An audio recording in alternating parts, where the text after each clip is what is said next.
Bon, bien maintenant votre budget est terminé. Vous pouvez, alors certes pour vous ça reste un outil complètement efficient, mais vous pouvez pas le présenter comme ça à votre hiérarchie. Donc on va simplement essayer de voir comment est-ce qu'on peut euh, améliorer un petit peu la présentation de façon à le rendre présentable. Alors, il faut savoir que globalement, vous pouvez appliquer à chaque colonne tout un tas de paramètres, un petit peu comme vous pouvez le faire dans un traitement de texte, à savoir le gras, changer la police, etc. etc. Pardon. On peut aussi agrandir les lignes et les colonnes, comme on l'a fait. Une petite chose qui peut s'avérer utile, c'est ce que je vous ai dit, on l'avait vu l'autre jour en cours, mais je vais vous le remontrer là.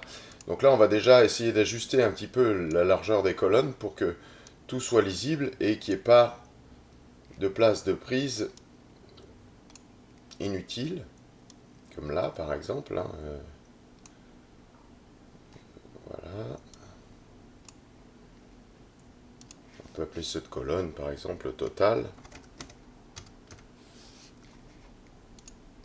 Voilà. Et la rapetisser un petit peu de façon à ce qu'elle soit lisible. Cette colonne, je l'ai sautée simplement pour mettre un peu d'espace entre les dépenses et les recettes. Et on va essayer d'améliorer ça un petit peu.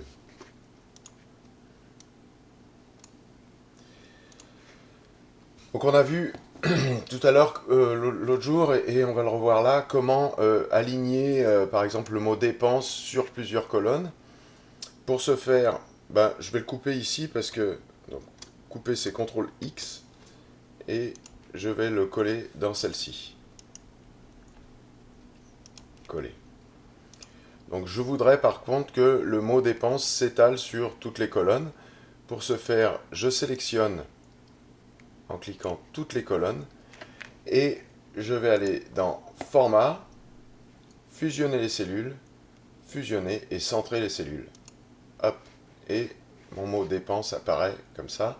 Je vais faire exactement pareil pour les recettes. CTRL X pour l'enlever ici. CTRL V pour le recoller dans la première cellule. Et ensuite, hop, format, fusionner les cellules, fusionner et centrer les cellules.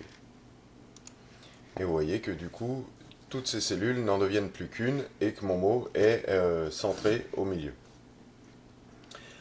Ensuite, qu'est-ce qu'on peut faire? On peut faire tout un tas de choses. On peut lui donner un titre déjà, hein, budget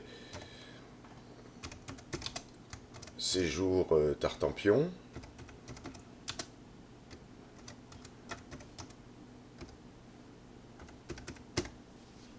Voilà.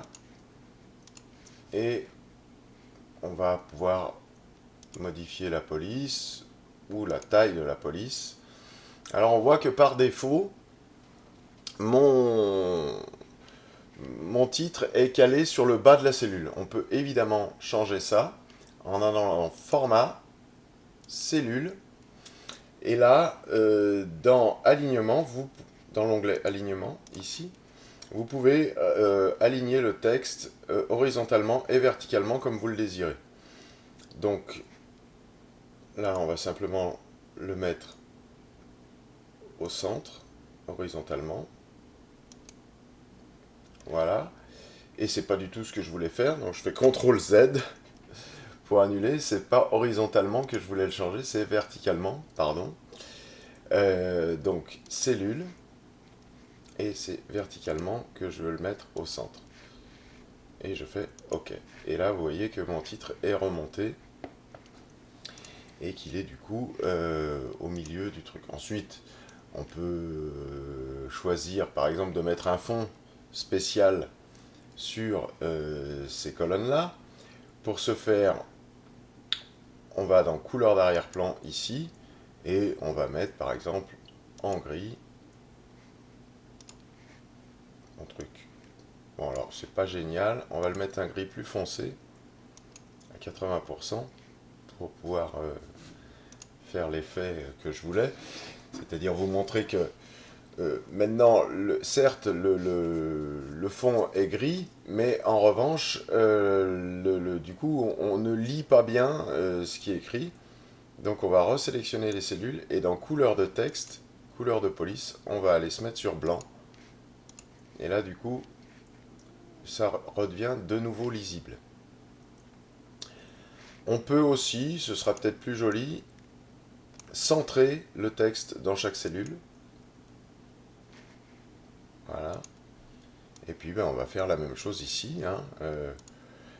Un arrière-plan qui va être un gris et ma couleur de police qui va être le blanc.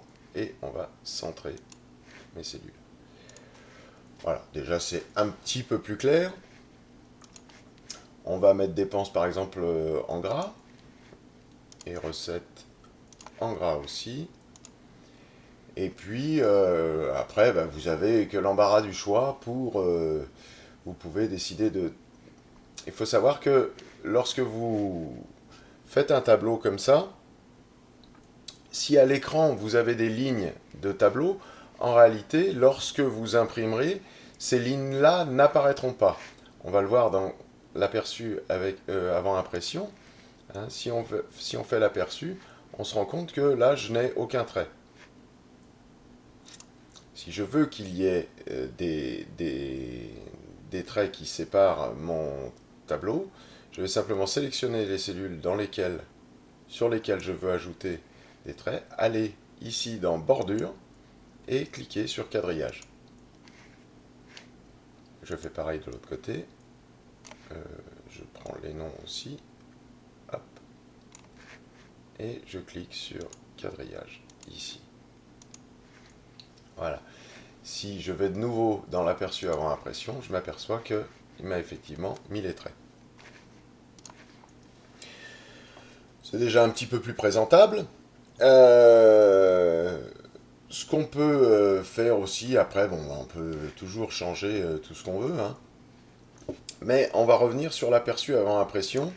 Il arrive très souvent que dans un aperçu, que lors de la conception d'un tableau, on ait envie que le tableau soit présenté de façon horizontale, enfin paysage. Donc, lorsqu'on est dans l'aperçu, on va simplement cliquer sur formater la page, et dans formater la page, on va sur l'onglet page, et là on va lui demander en portrait. Paysage, pardon. Il était en portrait, on le met en paysage. Et je clique OK. Et là, j'ai ma feuille qui apparaît entièrement. Il se trouve que là, j'ai un petit peu de place qui est à la limite gâchée. Il y a un truc très pratique dans OpenOffice, je ne sais pas si c'est le cas dans Excel, qui est le zoom ici. Et on peut zoomer dans la page. C'est pas du tout ça, c'est là, sur les marges, où on peut jouer sur, voilà, sur la place que va prendre notre tableau dans la page.